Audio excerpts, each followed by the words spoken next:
بسم اللہ الرحمن الرحیم نحمدہ ونصلی ونسلم علی رسولہ الکریم اما بعد فاعوذ باللہ من الشیطان الرجیم بسم اللہ الرحمن الرحیم۔ ناظرین، آج ہم پڑھیں گے سورۃ البقرہ کی آیت نمبر 44، جس کے اندر اللہ تبارک و تعالیٰ نے یہودی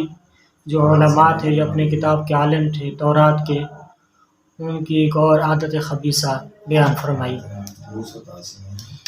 اللہ تبارک و تعالیٰ نے ارشاد فرمایا: تأمرون الناس بالبر وتنسون انفسکم وانتم تتلون الکتاب افلا تعقلون، کہ کیا تم لوگوں کو بھلائی کا حکم دیتے ہو اور اپنی جانوں کو بھلا دیتے ہو حالانکہ تم کتاب پڑھتے ہو، تو کیا تمہیں عقل نہیں؟ یہ آیت کریمہ ان یہودی علماء کے بارے میں نازل ہوئی جن کے رشتہ دار مسلمان تھے اور وہ ان سے پوچھتے تھے دین اسلام کے بارے میں، تو وہ اس کے جواب میں ان لوگوں کو، مسلمانوں کو کہتے کہ اس دین پر تم قائم رہو، یعنی یہ حضور علیہ السلام کی جو پیروی کر رہے ہو تم اس پر قائم رہو، اور جو محمد کا دین ہے وہ حق ہے اور اس کا کلام جو ہے وہ بالکل برحق اور سچا ہے۔ اور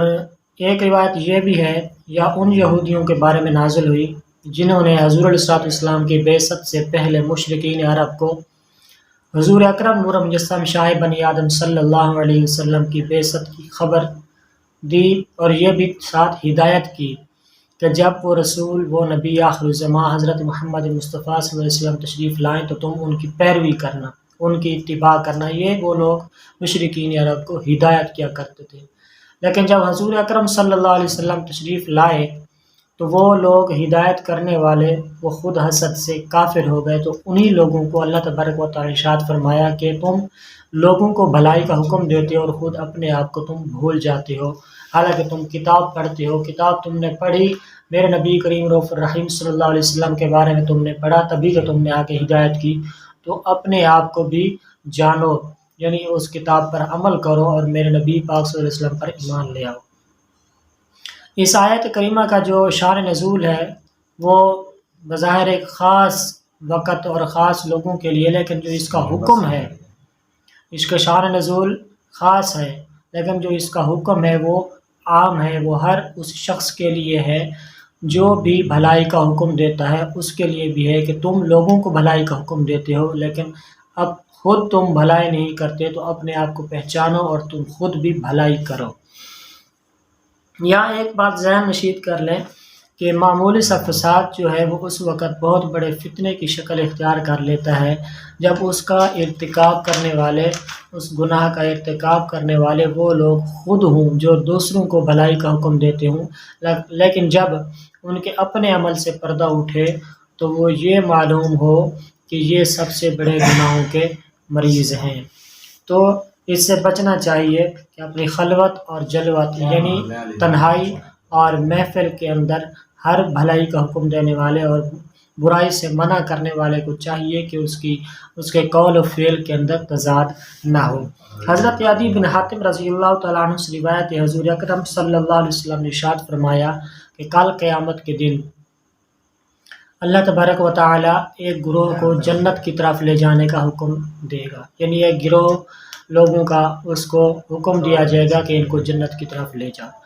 جب وہ جنت کی طرف جا رہے ہوں گے، جنت کے قریب پہنچیں گے تو جنت کی وہ خوشبو بھی سونگھ لیں گے، اور جنت کے محلات جو اللہ تبارک و تعالیٰ کی نعمتیں تیار کرتا ہے جنت کے لیے، وہ ان کو دیکھ لیں گے۔ جب وہ دیکھ لیں گے تو ندا دی جائے گی کو ان سب لوگوں کو جہنم کی طرف لے جاؤ، جہنم میں ڈال دو، ان کا جنت میں کوئی حصہ نہیں ہے۔ تو وہ لوگ حسرت کے ساتھ لوٹیں گے، اتنی حسرت کے ساتھ کہ حضور علیہ السلام نے فرمایا کہ ان سے پہلے کوئی اس جیسی حسرت سے نہیں لوٹا ہوگا، ایسی حسرت سے۔ پھر وہ عرض کریں گے یا اللہ عز و جل، اگر تو نے ہمیں جنت کے اندر نہیں داخل کرنا تھا، جو نعمتیں تو نے ہمیں دکھائیں، جو خوشبو تو نے ہمیں سنگھائی، جو تو نے ہمیں محلات دکھائے، جو تو نے نعمتیں تیار کی اپنے اولیاء کے لیے، اپنے پیارے بندوں کے لیے، کاش کہ تو ہمیں یہ نہ دکھاتا، اس سے پہلے ہی ہمیں جہنم کے اندر ڈال دیتا تو یہ ہم پر زیادہ آسان ہوتا۔ تو اللہ تبارک و تعالیٰ آگے کیا فرمائے گا کہ اے لوگوں، میں نے یہ جان بوجھ کر، یہ ارادتاً تمہارے ساتھ ایسا کیا ہے۔ اس کی وجہ یہ ہے کہ تم لوگوں کو بھلائی کا حکم دیتے تھے دنیا کے اندر، لیکن خود تم برے کام کرتے تھے۔ لیکن جب تم لوگوں سے ملتے، نہایت عاجزی اور انکساری کے ساتھ ملتے، لوگوں کو وہ حالت دکھاتے جو تمہارے دلوں کے اندر میرے لیے نہیں تھی، لیکن جب تم اکیلے ہوتے تو بڑے بڑے گناہ کر کے میرے ساتھ اعلان جنگ کیا کرتے۔ تم لوگوں کی عزت کرتے تھے، لوگوں سے ڈرتے تھے، نہ مجھ سے ڈرتے نہ میری عزت کرتے تھے۔ لوگوں کے ڈر کی وجہ سے تم برا کام چھوڑ دیتے تھے، لیکن میرے ڈر کی وجہ سے، مجھ سے ڈر کر تم برائی نہیں چھوڑتے تھے، تو لہٰذا میں تمہیں آج اس ثواب سے بھی محروم رکھوں گا اور تمہیں اپنے عذاب کا مزہ بھی چکھاؤں گا۔ تو اس آیت کریمہ کے اندر جو فرمایا گیا کہ بھلائی کا حکم دو، بھلائی کا حکم دیتے ہو، اپنے آپ کو تم بھول جاتے ہو، تو اس کے اندر بے عمل، جو بندہ عمل نہیں کرتا، دوسروں کو واعظ کرتا ہے، اس کو واعظ سے روکا نہیں گیا، بلکہ جو واعظ و نصیحت کرتا ہے اس کو نیکی پر ابھارنا، تقوی اور پرہیزگاری پر ابھارنا جو ہے نا وہ مقصود ہے، اس کو روکنا نہیں ہے۔ اس کو چاہیے، جو واعظ و نصیحت کرتا ہے لوگوں کو، اس کو چاہیے کہ وہ بھی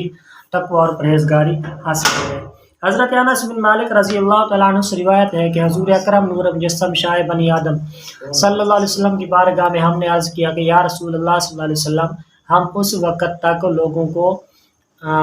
نیکی کا حکم نہ دیں جب تک ہم خود تمام نیک اعمال نہ کر لیں،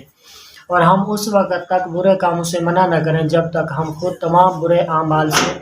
نہ رک جائیں۔ حضور اکرم نور مجسم شاہ بنی آدم صلی اللہ علیہ وسلم نے ارشاد فرمایا کہ تم ایسا نہ کرو، بلکہ ایسا کرو کہ تم نیک اعمال بھی کرتے رہو اور دوسروں کو بھی اس پر عمل کرنے کا حکم دیتے رہو، اگرچہ تم تمام نیک اعمال نہیں کرتے، اور برے کام سے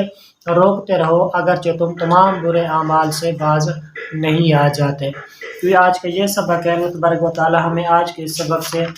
ہمیشہ جو ہے نا سبق حاصل کرنے کی توفیق عطا فرمائے اور ہمیں عمل کی توفیق عطا فرمائے۔ ہمارے خلوت اور جلوت کے اندر جو تضاد ہے، اللہ تبارک و تعالیٰ یہ دور فرمائے۔ آمین آمین بجاہ نبی الامین صلی اللہ علیہ وسلم۔